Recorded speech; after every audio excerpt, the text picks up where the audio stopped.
You've got 30 days to relocate your livestock situation or we'll have you forcibly removed. I'm on the porch of my grandfather's ranch ground that's been in my family since 1952, staring at this woman who moved here 6 months ago and believes she can evict me from my own property. Madison Pike grips her clipboard like it's the Constitution itself. Her bleached blonde hair lacquered into place despite the Texas wind doing its best to mess it up. The morning air carries the honest scent of cattle and fresh-cut hay, but it's getting polluted by whatever Bath Body Works detonation she soaked in this morning. I'm talking industrial-grade vanilla that could probably drop mosquitoes at 50 yards. This isn't just about some HOA complaint. This is about a 40-acre ranch with oil rights that some developer wants. And Madison here figures she's found herself a pushover. Ma'am, I say, keeping my voice even, you do realize this is my private property, right? Her laugh could curdle milk. Not for long, sweetie. What would you do if some newcomer tried to steal your family's legacy? Drop a comment with where you're watching from. I bet your HOA has nightmare stories too. Little did Madison know, she'd just started a war with the guy who spent 15 years writing federal HOA regulations. Let me back up and tell you how we got here. My name is Mason Hale, and 6 months ago, I was living the Washington, D.C. dream, senior policy advisor at the Department of Housing and Urban Development, making 6 figures writing regulations that govern homeowner associations across America.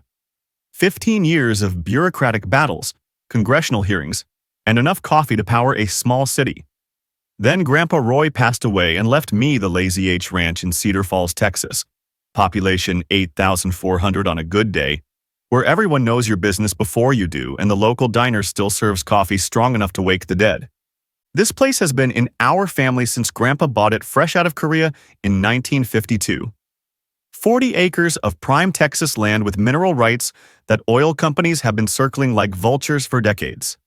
I traded my government cubicle for a wraparound porch where morning coffee tastes like freedom and the sunrise turns everything golden.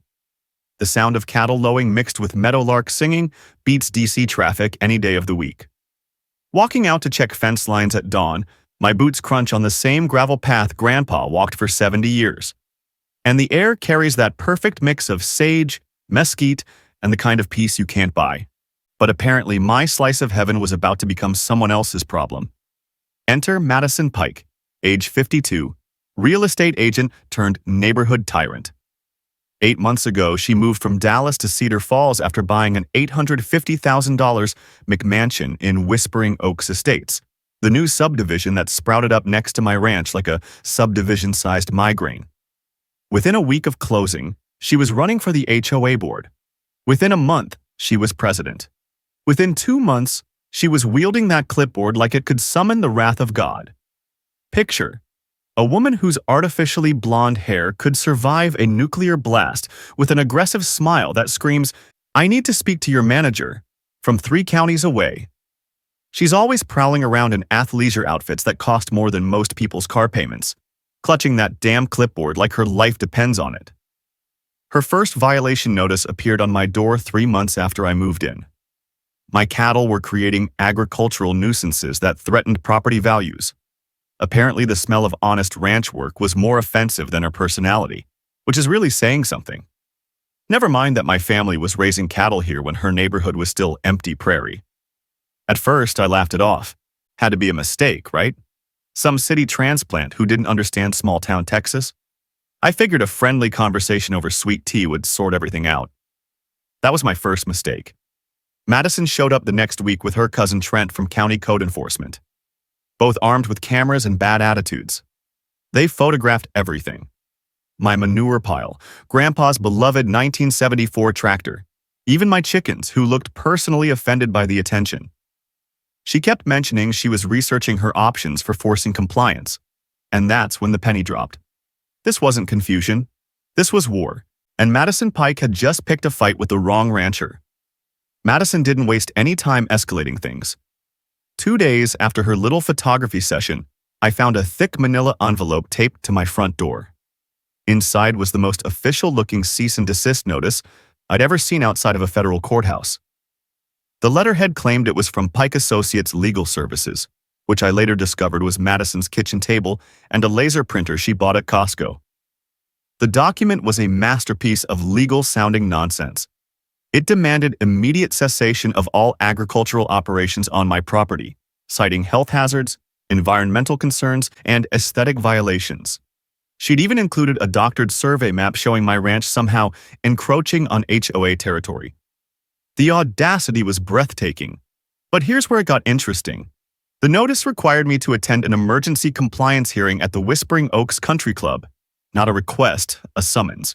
Like I was some kind of criminal defendant instead of a property owner minding his own business on land I legally owned.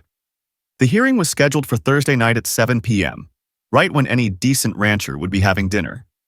Madison knew exactly what she was doing. Inconvenience me into submission. I showed up anyway because sometimes you've got to see just how deep the crazy goes. The country club conference room reeked of industrial air freshener, trying to mask the smell of old money and older prejudices. Madison had arranged the seating like a kangaroo court. 12 HOA board members sitting behind a long mahogany table, like inquisitors with a single metal folding chair facing them. Guess where I was supposed to sit? Madison presided over this theatrical production wearing a navy blazer that probably cost more than my monthly feed bill. She'd prepared a PowerPoint presentation titled Agricultural Operations, Impact on Community Standards, complete with dramatic photos of my property. My manure pile became biological hazard zone. My chickens were suddenly disease vectors. Even Grandpa's faithful old barn got labeled a structural eyesore. The coffee they served tasted like it had been brewed sometime during the Bush administration. The first one. "Mr. Hale," Madison announced, her voice bouncing off wood-paneled walls. "You've been called here tonight to address serious violations of our community covenants." I looked around at these people, mostly Dallas and Houston transplants who'd moved to small-town Texas for authentic rural charm, but wanted to bleach it clean first. "Ma'am," I said, settling into that uncomfortable chair, "I'd like to see a copy of these community covenants you keep referencing." The room's temperature dropped faster than a lead balloon. Madison's plastic smile flickered like a dying neon sign. "Those documents require legal review before distribution," she stammered, shuffling papers like she was hunting for buried treasure. "We can't just hand out proprietary information to outside parties." Outside parties? On land my family had owned since before most of these people knew Texas existed. Time for my counterpunch. I pulled out my federal credentials and slid the business card across that polished table like I was dealing poker. "Well, Madison, I spent 15 years writing housing regulations at HOA. Maybe I can help navigate those legal complexities you're worried about." You could have heard a mouse sneeze. Half the board suddenly discovered their shoes were fascinating, and Madison's face cycled through more colors than a traffic light having a seizure. Here's something most people don't know. HOAs must provide copies of all governing documents to any property owner within their claim jurisdiction upon request. That's federal law under the Fair Housing Act. Refusing to provide them is actually evidence of discriminatory practices. The mini twist came when a nervous woman with kindness written in every line on her face raised her hand like she was asking permission to use the bathroom. "Madison," she said quietly, "didn't you tell us Mr. Hale was just some local rancher?" Madison's laugh could have shattered windows. "Anyone can print business cards these days, Evelyn." But the damage was done. These weren't bad people, just misinformed ones. And now they were wondering what else their fearless leader had conveniently forgotten to mention. The meeting ended with Madison promising to provide appropriate documentation after proper consultation. Translation: she was frantically trying to figure out how deep a hole she dug. As everyone shuffled out, a nervous teacher approached me in the parking lot. Night sounds filled the air around us. Crickets chirping, a distant owl calling. Sounds that seemed infinitely more honest than anything that had happened inside. "Mr. Hale," she whispered, glancing around like she was planning a jailbreak. "Madison's been lying to us about everything. Your ranch, the legal authority, even the money." Her voice trembled. "I think she's planning something that could destroy this whole community." And that's how I found my first ally in what was about to become the HOA war of the century. Madison wasn't about to let my little credential reveal slow her down. If anything, it seemed to light a fire under her designer yoga pants. Within a week, she launched what I can only describe as bureaucratic warfare, death by 1,000 paper cuts. executed with the precision of someone who'd clearly done this before. Monday morning brought Trent Pike, Madison's cousin, and the only county code enforcement officer who apparently didn't know better, rolling up my driveway in his official truck. The man looked about as comfortable as a cat in a thunderstorm, clutching a clipboard thick enough to stop bullets. Someone had filed complaints about unpermitted agricultural structures on my property. Every barn, shed, and fence post built since 1952 suddenly needed documentation that had mostly gone up in smoke during a barn fire 20 years ago. Tuesday delivered the Texas Commission on Environmental Quality. Some anonymous tipster, real mystery there, had reported potential groundwater contamination from my cattle operation. The inspector spent 4 hours taking soil samples and water measurements, his expression growing more annoyed by the minute as everything came back cleaner than a preacher's conscience. 70 years of sustainable ranching, but Madison apparently thought she could manufacture an environmental crisis out of thin air. Wednesday was my personal favorite. The state agriculture department rolled in to investigate reports of diseased livestock. The veterinarian they sent was a no-nonsense woman named Dr. Ramirez, who took one look at my glossy-coated healthy cattle and asked if this was somebody's idea of a joke. My cows were in better shape than half the people at the country club. The diesel fumes from all these government trucks were starting to make my place smell like a truck stop, and I was beginning to see the real strategy here. Madison wasn't trying to prove violations. She was trying to drown me in inspection fees, legal costs, and time wasted dealing with bureaucratic nonsense, make compliance more expensive than surrender. I'd seen this tactic during my HUD days when unscrupulous developers wanted to clear out problematic residents. That's when Evelyn Park showed up at my ranch Thursday afternoon, her little Honda Civic kicking up dust clouds as she practically fishtailed into my driveway. The woman was shaking harder than a paint mixer, her coffee cup rattling against her wedding ring as she sat on my porch steps.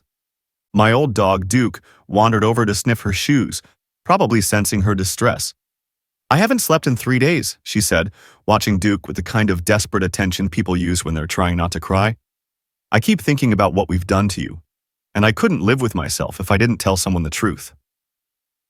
Evelyn had brought presents, the kind that could land people in federal prison. Text messages, emails, bank statements, a paper trail that painted a picture uglier than Madison's attempt at natural look highlights. The whole HOA crusade wasn't about community standards or property values. It was about cold, hard cash. Summit Holdings, the company developing Whispering Oaks, had been feeding Madison inside information about my property for months. They wanted my 40 acres for Phase 2 of their subdivision, and Madison was set to collect a $50,000 finder's fee plus first pick of the premium lots if she could force me to sell. The entire agricultural nuisance campaign was just theater designed to cover up what amounted to legal theft. But the real bombshell was in the HOA formation documents Evelyn had smuggled out.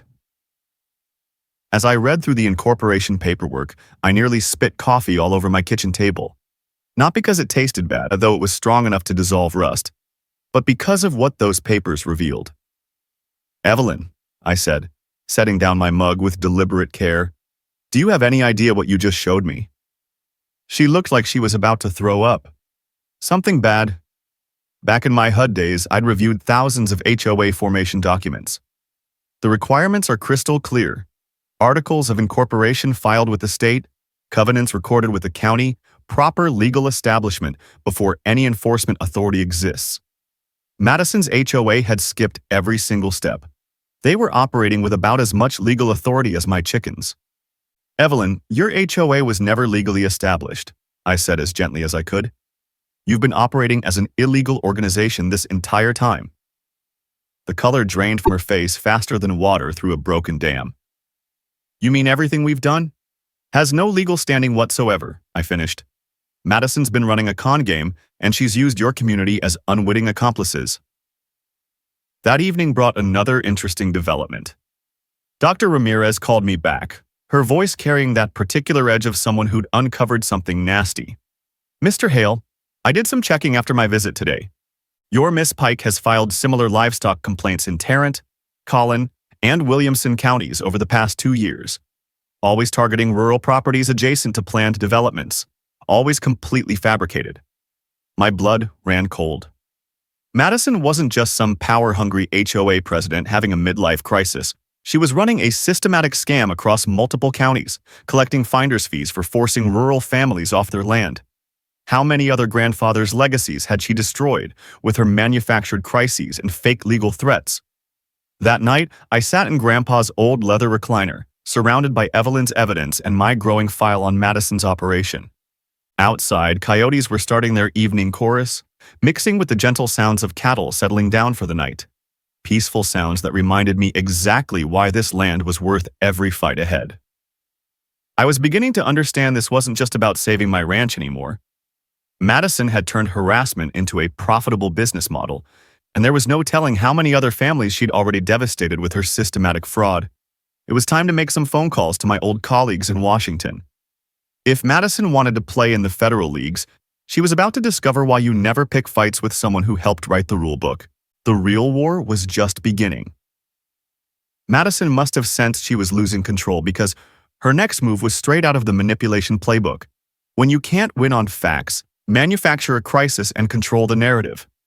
Friday morning, I woke up to find Channel 9 News parked in my driveway, their satellite truck blocking my cattle gate like they owned the place.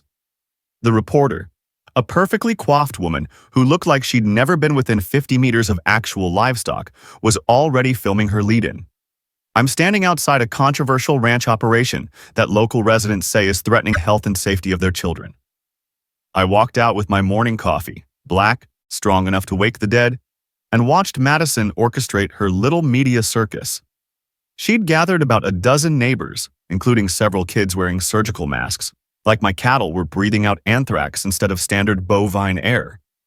The morning breeze carried the honest smell of hay and manure, but Madison was waving her hands around like she was describing a toxic waste dump. This agricultural operation has been polluting our groundwater and creating unsanitary conditions for months, Madison told the camera, her voice dripping with practiced concern. We've tried reasoning with Mr. Hale, but he refuses to relocate his livestock to a more appropriate location. The reporter nodded sympathetically, apparently not bothered by the fact that more appropriate location was code for anywhere but here, so developers can grab his land. But here's where Madison's theatrical production started falling apart. The reporter, bless her heart, actually did some basic journalism. While Madison was busy staging photo ops with masked children, the news crew interviewed other neighbors, real neighbors, not Madison's carefully selected chorus. Old Bill Jameson, whose family had been friends with mine since the Korean War, didn't mince words. That woman's been trying to run Mason off his own land since the day she moved here. The Hale family's been good neighbors for 70 years, and now some city transplant thinks she can waltz in and change everything. Rosa Morales, who ran the local feed store, pointed out something Madison hadn't counted on. Mr. Hale buys all his supplies from us, pays his bills on time, and his cattle are some of the healthiest I've seen. If there were really problems, don't you think we'd know about it? By noon, Madison's media blitz was backfiring faster than a broken tractor. The reporter had discovered Madison's real estate connections, her finder's fee arrangement, and the fact that she'd been living in Cedar Falls for less than a year. The story that aired that evening wasn't about agricultural pollution. It was about a real estate agent trying to manipulate the media to force a land grab. But I wasn't content to let Madison's credibility collapse on its own. It was time to play offense. I spent that weekend making phone calls to my old HUD colleagues. And let me tell you, 15 years of writing federal housing regulations creates some interesting friendships. When you've helped draft policies that affect millions of American homeowners, people remember you. More importantly, they trust you when you call in favors. By Monday morning, I'd filed formal complaints with 3 different federal agencies. The Fair Housing Act complaint went to HUD, alleging discrimination against agricultural lifestyle choices, something the department takes very seriously since rural harassment has become a nationwide issue. The real estate fraud complaint went to the Texas Real Estate Commission, detailing Madison's undisclosed conflicts of interest and systematic pattern of harassment for financial gain. But the big one, the one that would really get Madison's attention, went to the FBI's Financial Crimes Division. Conspiracy to commit wire fraud, mail fraud, and violation of civil rights under color of law. When you use fake legal documents and government letterhead to threaten people, that's not just local mischief. That's federal crime territory. Meanwhile, Evelyn was working her own magic inside the HOA. Turns out, a retired third-grade teacher who'd spent 30 years managing classroom politics was surprisingly good at organizing a rebellion. By Tuesday night, she'd quietly approached every board member with evidence of Madison's fraud and the news that their organization had no legal standing whatsoever. The emergency board meeting that followed was apparently spectacular. Evelyn recorded the whole thing on her phone, perfectly legal in Texas with single-party consent, and played me the highlights the next morning. You could hear Madison's voice getting shriller by the minute as board members demanded explanations for everything from the fake incorporation papers to her secret financial arrangements with Summit Holdings. "This is a witch hunt," Madison screeched at one point, apparently unaware that witch hunts usually don't involve actual evidence of wrongdoing. By Wednesday, 3 board members had resigned rather than face potential criminal liability, and 2 others were demanding Madison's immediate removal as president. The HOA that had seemed so solid and threatening a week earlier was crumbling faster than a stale cookie. But Madison wasn't done yet. Thursday morning brought her most desperate move yet, a call to the county sheriff claiming I'd threatened her during a phone conversation that never happened. She wanted me arrested for harassment, apparently not realizing that filing false police reports is also a felony. Sheriff Tom Morrison had known my family for decades, and he showed up at my ranch with an expression somewhere between annoyed and apologetic. "Mason, I gotta ask you about this complaint, but between you and me, I think that woman's lost her damn mind." I showed him my phone records proving I'd never called Madison, my security camera footage showing I'd been on my property all week, and Evelyn's recordings proving Madison was fabricating evidence. Sheriff Morrison listened to about 30 seconds of Madison's screeching voice on Evelyn's phone before shaking his head in disgust. "Son, I've seen plenty of crazy in my time, but this woman's operating on a whole different level," he said, tipping his hat as he headed back to his patrol car. "You just keep doing what you're doing, and let me know if she tries anything else stupid." That evening, I sat on my porch watching the sunset paint my grandfather's land in shades of gold and amber. The smell of sage and fresh grass filled the air, mixing with the distant sound of cattle settling down for the night. It was peaceful, beautiful, and worth every minute of this fight. Madison had played every card in her deck: legal intimidation, bureaucratic harassment, media manipulation, and now false police reports. But she'd made one critical mistake. She'd assumed she was dealing with just another rural victim who didn't know his rights. Tomorrow, she was going to discover what happens when you try to steal from someone who helped write the federal rulebook on housing discrimination. And I had a feeling it was going to be educational for everyone involved. Saturday morning brought Evelyn Park to my ranch again, but this time she wasn't shaking with fear. She was practically vibrating with righteous fury. She'd brought a banker's box full of documents that she dropped on my kitchen table with the satisfaction of someone delivering a smoking gun. "Mason, you need to see this," she said, pulling out manila folders thick with financial records. Madison made one mistake. She trusted me to handle the HOA bookkeeping because I used to be a teacher, and teachers are good with numbers. What Evelyn had discovered would have made a federal prosecutor weep with joy. Madison hadn't just been lying about HOA authority and manufacturing fake violations. She'd been embezzling community funds to pay for her harassment campaign against me. Pool maintenance fees diverted to legal costs. Landscaping budgets redirected to private investigators. Even the community Christmas party fund had been raided to pay for those fake government documents. "Look at this," Evelyn said, pointing to a bank statement with the trembling finger of someone who'd discovered their trusted leader was a common thief. She's stolen over $127,000 from the community fund in the past 8 months. But that wasn't even the best part.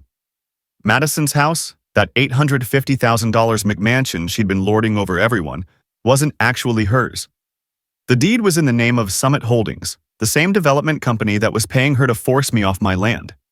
She was living in a developer-financed showcase home, playing the part of a successful homeowner while secretly working to destroy the community she pretended to represent. "She never bought anything," Evelyn continued, her voice getting stronger as her teacher instincts kicked in. "It's all smoke and mirrors.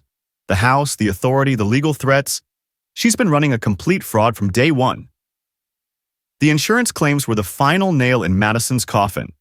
She'd filed over $30,000 in fake claims for property damage caused by adjacent agricultural operations, meaning she was billing my ranch for imaginary harm to community property, damaged sprinkler systems from airborne contaminants, landscaping destruction from invasive agricultural runoff, paint damage from chemical drift that somehow never left any actual evidence. But Evelyn had saved the best revelation for last. Hidden in Madison's email correspondence was the smoking gun that connected everything.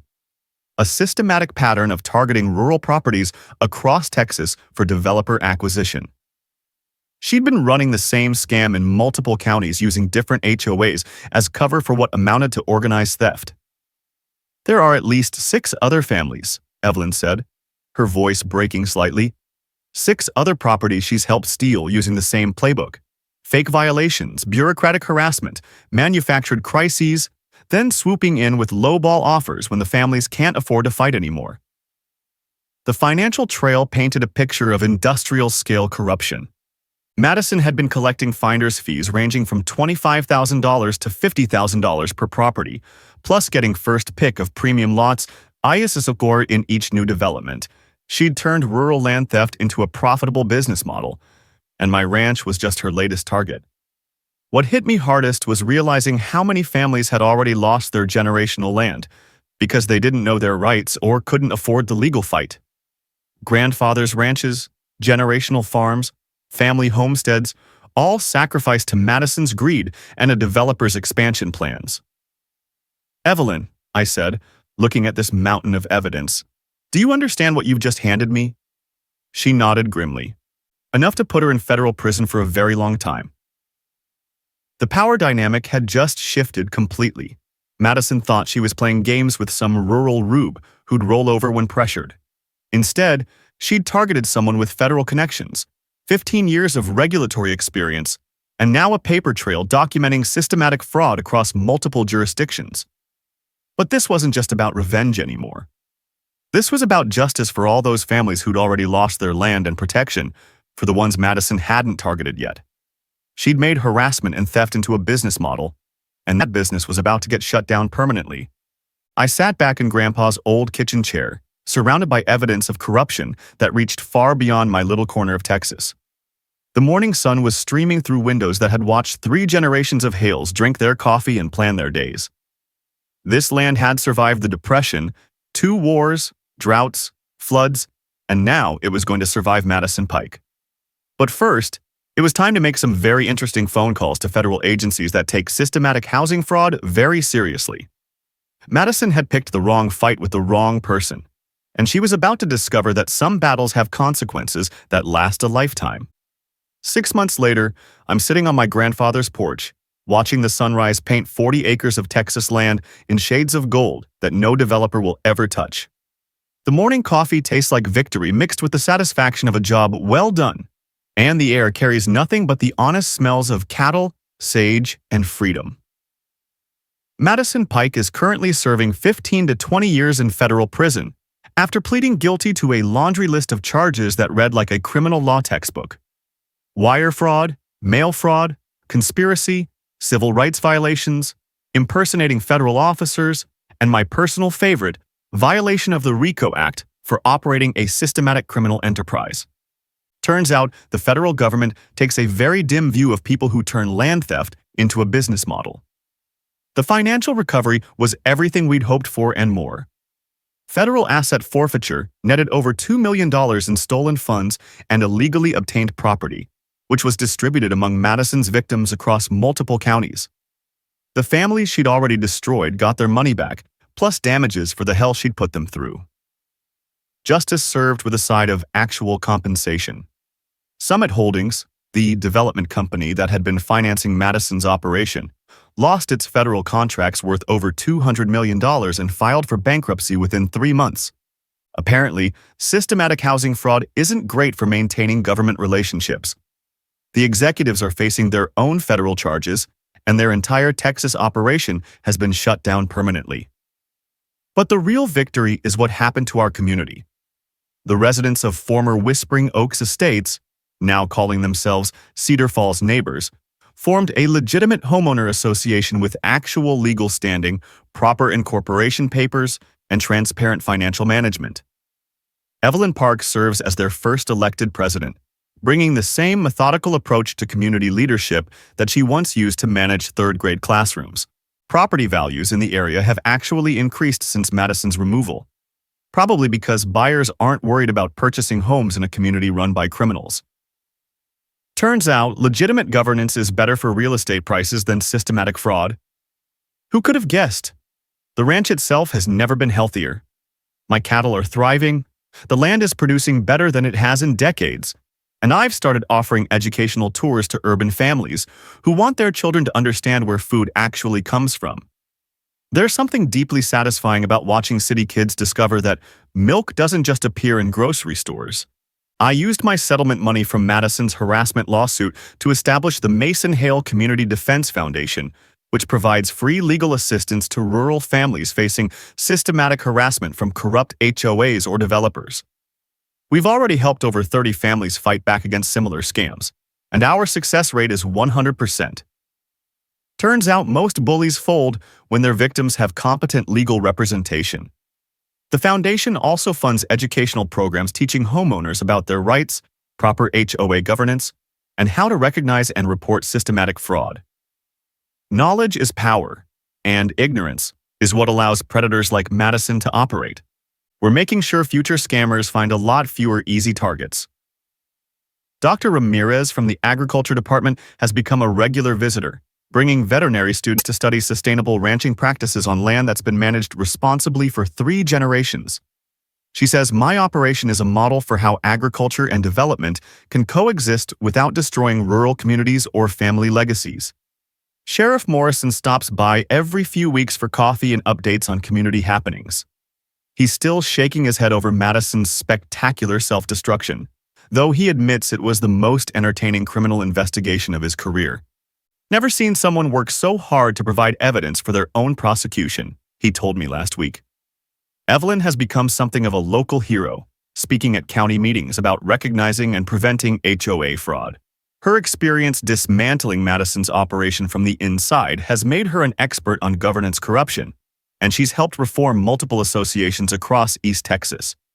Turns out, retired teachers make excellent community organizers when they're properly motivated.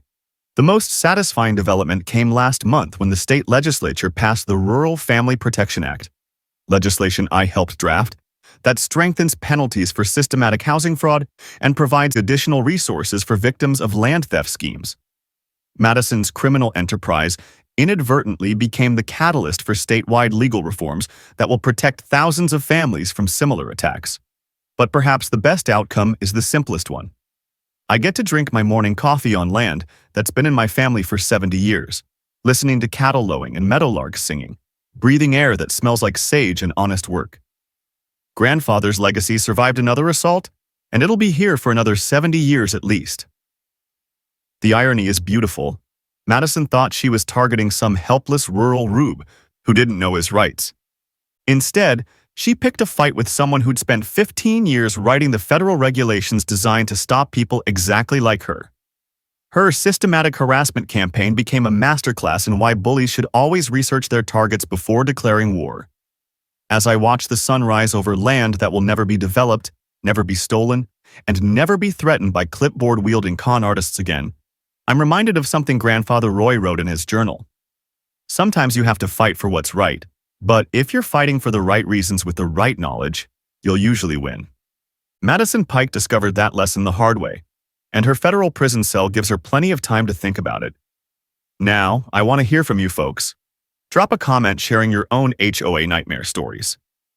You might be surprised how many rights you actually have that you never knew about. And if you're dealing with systematic harassment like what Madison put me through, don't suffer in silence. There are federal resources available to help. Sometimes all it takes is one phone call to the right agency to turn the tables completely. Hit that subscribe button and ring the notification bell, because unfortunately, there are plenty more Madisons out there who need to learn these same lessons. And trust me, those stories are coming. Remember, folks, bullies count on you not knowing your rights. But when you do your homework and stand your ground, they fold faster than a house of cards in a Texas tornado. Knowledge is power, and power properly applied is justice. Until next time, this is Mason Hale reminding you to fight the good fight and protect what's yours.